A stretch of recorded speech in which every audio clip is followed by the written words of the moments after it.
Assalamualaikum warahmatullahi wabarakatuh. Kelompok kami di sini akan mempresentasikan tentang strategi bisnis minuman Kopklep. Kelompok kami beranggotakan yang pertama ada Taufik Akbar dengan NIM akhir 224. Yang selanjutnya ada Danda Maulana dengan NIM akhir 235. Kemudian ada Raden Naufal Akil dengan NIM akhir 245. Dan saya sendiri dengan NIM akhir 258. Yang pertama, saya akan menjelaskan mengenai latar belakang minuman Kopklep.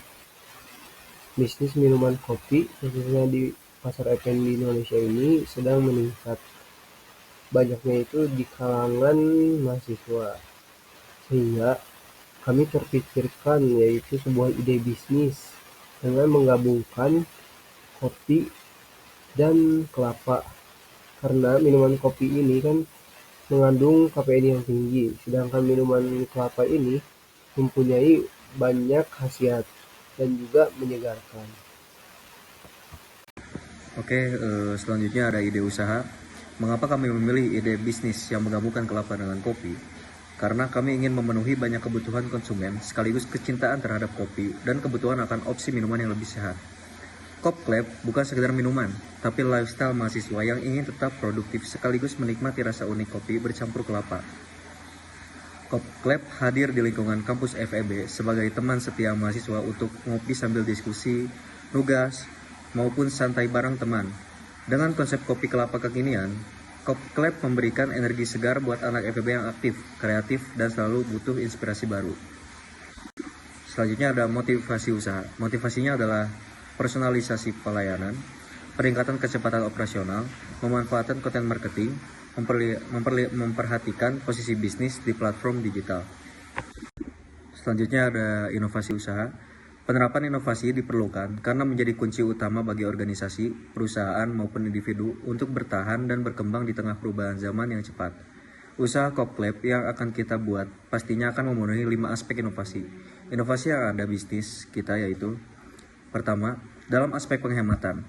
Kopklep ini menggabungkan kopi dengan kelapa. Di sini kita menyediakan produk minuman yang murah dan kekinian. Bahan yang kita gunakan tergolong murah, seperti buah kelapa. Kita menggunakan kelapa yang memiliki kualitas bagus dengan harga yang murah. Kita juga di sini menggunakan kopi saset seperti kopi ABC, kopi Nescafe, dan lain-lain. Sehingga dengan mudahnya dan terjangkaunya bahan baku yang digunakan, makanan akan murah, juga biaya operasional yang digunakan akan murah juga. Yang kedua, dari sisi kualitas.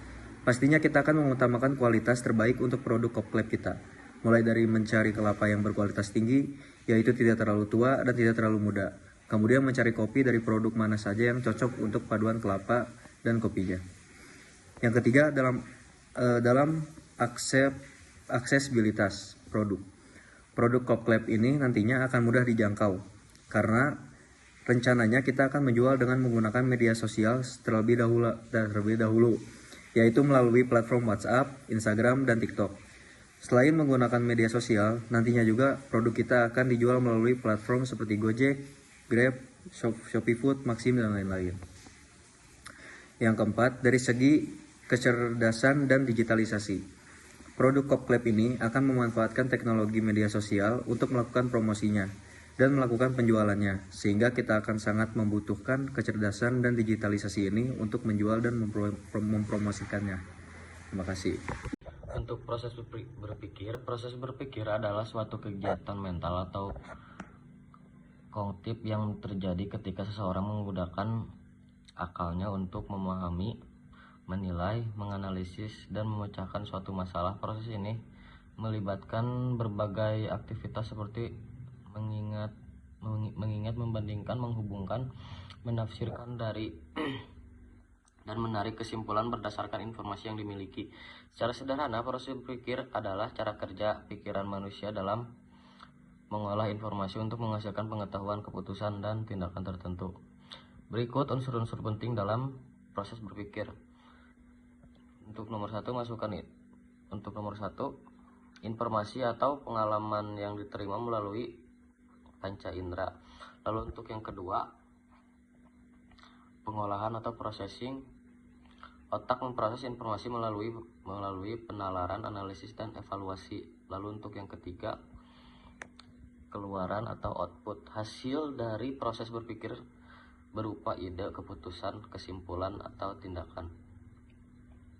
Untuk proses berpikir terbagi menjadi dua bagian, yaitu yang pertama berpikir kritis, menilai dan menganalisis informasi secara mendalam sebelum menerima atau menolak sesuatu. Lalu untuk yang kedua berpikir kreatif, yaitu menghasilkan ide-ide baru dan solusi yang inovatif. Lalu kemudian untuk yang kreatif, proses kami berpikir yaitu awalnya kita mencari minuman apa nih yang membuat tidak mengantuk tetapi menyegarkan juga, sehingga kami kepikiran untuk membuat minuman kopi. Tetapi karena banyak yang menjual kopi, akhirnya kami berpikir untuk membuat inovasi, yaitu menyatukan kopi dengan air kelapa.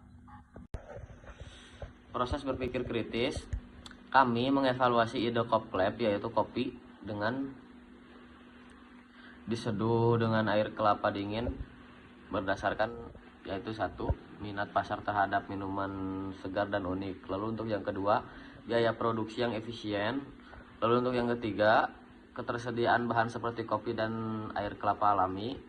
Untuk yang keempat, tingkat persaingan di pasar kopi modern. Kami juga mengantisipasi resiko perubahan rasa dan aroma produk Kopklep kami. Pastikan inovatif, menyegarkan, dan layak secara bisnis. Oke, selanjutnya di sini saya akan menjelaskan tentang visualisasi proses. Nomor 1, identifikasi masalah, yaitu minuman yang murah, disukai mahasiswa, menyegarkan, dan bisa untuk menemani saat nongkrong, nugas, ataupun berdiskusi. 2, analisis, menentukan ide bisnis yang unik dan belum banyak yang menjual. 3. Menciptakan ide, merumuskan asumsi tentang produk, target pasar, dan harga yang akan diuji. 4. Uji coba produk, uji eksperimen terkait rasa, tampilan, dan harga. 5. Penyelesaian branding dan packaging, membuat desain cup dan menambahkan merek dagang. 6. Persiapan operasional dan logistik, menyiapkan tempat, peralatan, pasokan, bahan baku. 7. Peluncuran produk atau launch, melakukan grand opening atau peluncuran online atau pre-order dengan strategi pemasaran awal. Selanjutnya saya akan menjelaskan tentang kesimpulannya ya. Jadi, produk Kopklep merupakan minuman kopi yang dikembangkan untuk memenuhi kebutuhan kaum Gen Z dan mahasiswa akan minuman praktis dengan cita rasa khas dan kualitas yang baik. Kopklep hadir sebagai inovasi produk kopi yang mengutamakan rasa otentik, kemasan menarik, dan harga terjangkau sehingga mampu bersaing di pasar minuman kekinian. Melalui cita rasa yang khas dan konsep penyajian yang modern, Kopklep tidak hanya menjadi pilihan bagi pecinta kopi, tetapi juga menjadi bagian dari gaya hidup anak muda masa kini dengan strategi pemasaran yang kreatif dan penyelesaian yang ramah. Kopklep berpotensi memperluas pangsa pasar serta meningkatkan loyalitas pelanggan.